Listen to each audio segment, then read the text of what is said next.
What is up, guys? I'm Milad, and this is Bobby. And we are coming to you guys today with an episode of Harsh Truths again.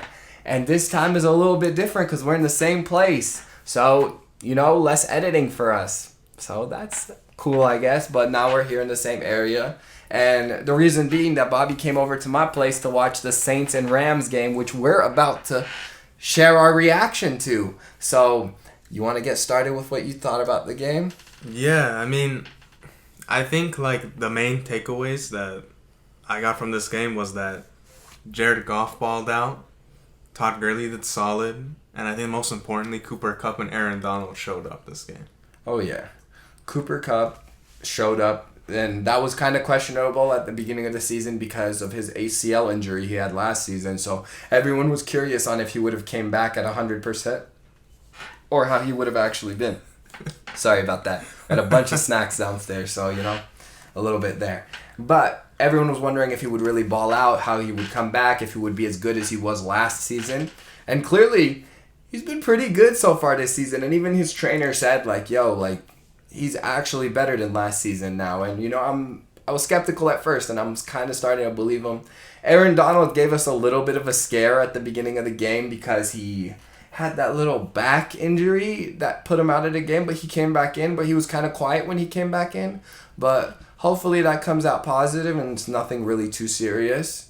And then the other big thing, I guess, was Drew Brees' injury, which kind of sidelined him right at the beginning of the game, and he never really showed back up again. I don't know how serious it was because he never really threw around a football on the side. I was thinking, if it was just a little sprain or a bruise, he would have been throwing around a football trying to get a feel for it and seeing how it is. But maybe it's broken. Hopefully it's not. I wouldn't want to wish injury on anyone. And I kind of wish he played two at the same time because then the Rams, if they won against Drew Brees, then, there wouldn't be really any excuses or anyone saying anything like that. But, yeah.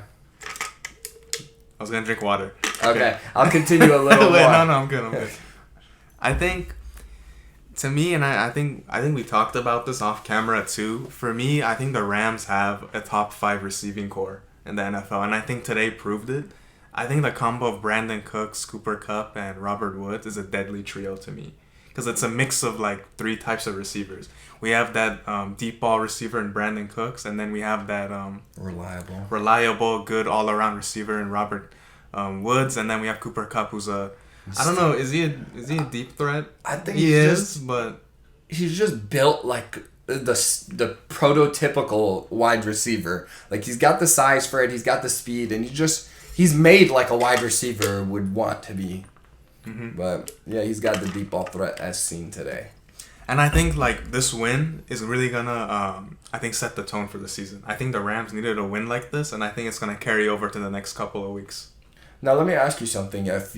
I don't know if you feel this way too, but I kind of felt it a little bit. You think these first 2 games, the Rams didn't really show their greatest games? Because first game, we only won by 3 points against the Carolina team with Cam Newton, who doesn't look like he's in the best condition right now. And then the second game right now, we played against a team without Drew Brees, who pretty much runs the whole team.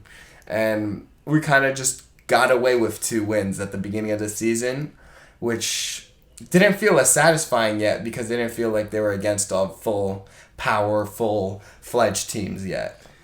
I think the first game was a warm-up game to me. None of the starters played during preseason, so I felt like that was more of a kind of feel-it-out game, warm-up. Mm-hmm. I think this game, even though Drew Brees got injured, I don't think it really took away from the win.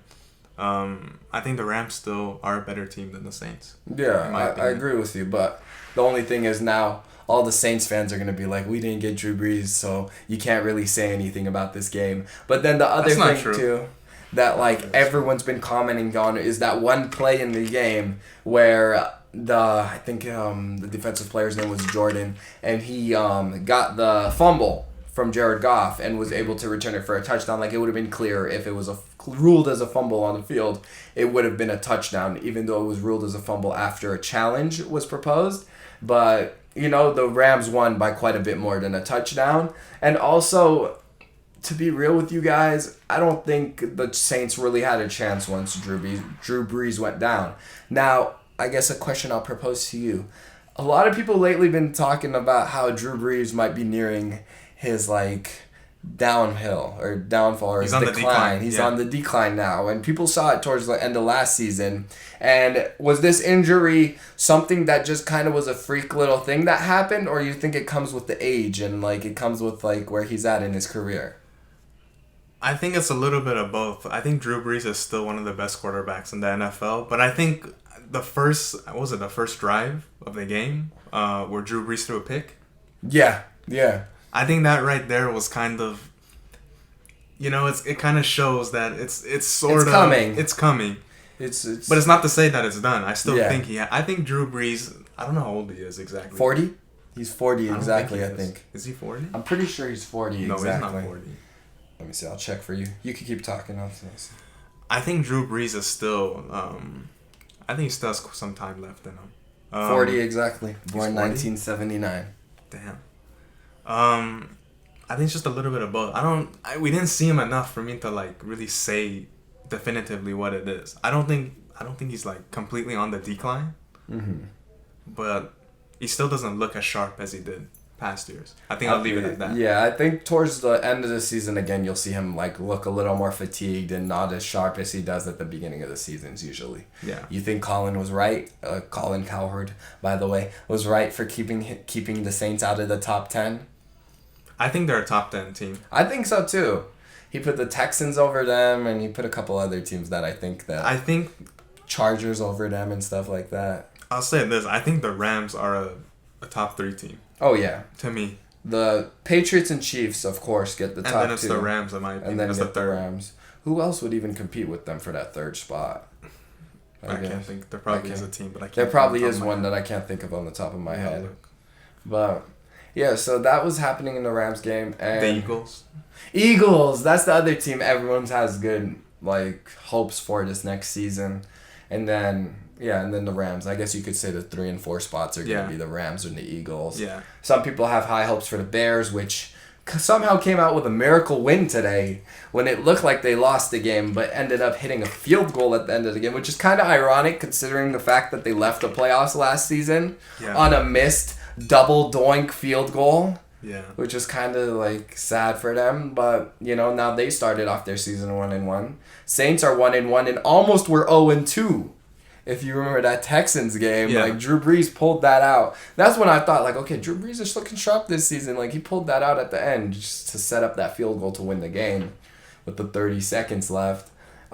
Today's games weren't really too crazy. This was the main game everyone was waiting for. And it was kind of underwhelming, this game, Yeah, too. it was very underwhelming. It was, what was the final score? 9-27? Something like that. Everyone was expecting a much higher scoring game. It was a high-scoring game. But I think when Drew Brees went out, it kind of took the air out of it. Yeah. And I think the offensive line just didn't get behind Bridgewater enough for them to even have a chance with him in the game.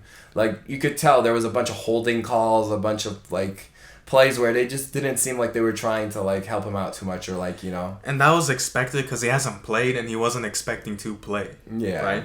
You throw him into an unlikely situation. Yeah. And a lot of people have been saying they should have put Troy Hill in that quarterback position, which I think they should have at least given a shot after Bridgewater, I'm pretty sure, had that one possession where he just chucked the ball away and he was pissed at himself. And I think that's when you should have tried to try out Troy Hill. Yeah. But, yeah. I think so, yeah. I mean, I think this is a good win, and I think it's going to carry over to next week against the Browns, which I think that game is more... fun game. That game, to me, is one that I'm looking forward to, even more than the Saints game. Aaron Donald's going to meet Baker Mayfield. Yeah, I think that's going to be fun. And one thing to look out for is his back. We don't know how that back's going to react. Hopefully good news throughout the week for him. So, and if you notice, he was still trying doubles, even when he hurt his back. Part of me feels like the Rams coach threw him in just for that reason. He's you don't have to pressure. Just make sure to take one of the defenders away, so then another one of your teammates can get opened away and try to go for a sack like Clay Matthews did, which Clay Matthews came out pretty balling today. He looked good. He looked great, Clay Matthews. It's a great addition. Corey Littleton almost got another interception this week. He was there. Really good. He's been a solid cornerback. Taylor Rapp's been a solid rookie for us, and the Rams are looking good. They're looking promising. I don't expect this to be the final form of the Rams yet. I expect them to be a lot better than they were today. I'm expecting the Rams against the Chiefs type of offense hopefully soon, where they were putting up big boy numbers. Yeah. So hopefully that comes out later in the season. Gurley, that's I guess the next big question mark is like, how's he looking? He looked good today. He looked good. He looked solid. But if you notice, there were some plays. They're not using him as much. Yeah. As they were last year. I'll tell you this though, Malcolm Brown looked. He looks good. He looked really good today. Solid backup. Yeah, that footwork working for him today, Yeah. so he was looking good. But yeah, that's pretty much. Anything else you want to add? I guess now let's predict next week's game with the Browns. What do you think is going to happen for that game? I think the Rams are going to win, and I think they'll put up same amount of points as they did today. 27. 27. Just 20 plus. 20 plus points. It's going to be a tough game. It's not going to be easy. It's in Cleveland, obviously, but I think the Rams are a more well-rounded team, and I think our defense is pretty aggressive. And I don't think Baker Mayfield has encountered a defensive player like Aaron Donald yet. So yeah, I think it should be a good game, and I think they'll win it. I think they'll win it too. I think it might actually have a pretty big gap in the game. I think Baker Mayfield might come with a little rally at the end of the game to try, once he gets comfortable against our defense, he might come with a big rally to try and, make it a close game, but I think we end up winning it. Might be a close game, I say we hit like 30. 30? Low 30s, maybe 30, 31, it's pretty 32. optimistic. And then I think Baker hits around 21. Okay. Yeah, so it's a good prediction. It'll be a little 10-point win, and I think that's once because we get our feet running a little bit, we get the water flowing a little better this week. Flowing. I had to give him a little phrase for this week. But yeah, that's anything else you want to add to this? I think that's it. Yeah. I think that's it. Well, thank you guys for joining us on this episode of Harsh Truths. Hope to see you guys soon. Later. See ya.